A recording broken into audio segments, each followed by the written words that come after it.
Hi guys, hope you're all doing well. My name is Shai, and in this video I'll be covering briefly who we are and what we have planned for you guys. Firstly, Leather Company began 30 years ago in the heart of Birmingham city centre. We have been very successful and are now UK's fashion house destination for leather goods. As times changed and technology took over, we decided to sell on the internet and have been doing this for the past year. Our results have been amazing, and we just want to say a massive thank you to all our supporters, viewers and customers.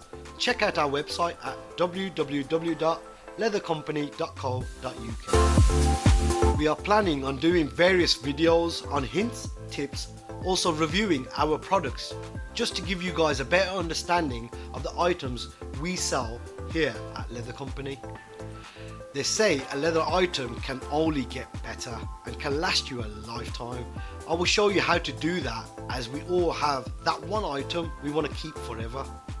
Working here at Leather Company, we have many different people coming in, and the most common fault is a leather jacket getting stuck on a door handle, which has led to a tear or a rip. So I will show you how to repair that in the best possible way from the comfort of your home. If you guys have any video suggestion, leave them in the comments section so we can create some content based on your recommendation and hopefully help you guys out. Sorry for boring you guys with a history lesson, and thank you for watching this video. Please make sure you like, share and subscribe to our channel. Also look out for our social media pages. Links are in the description below. Thank you from the Leather Company team.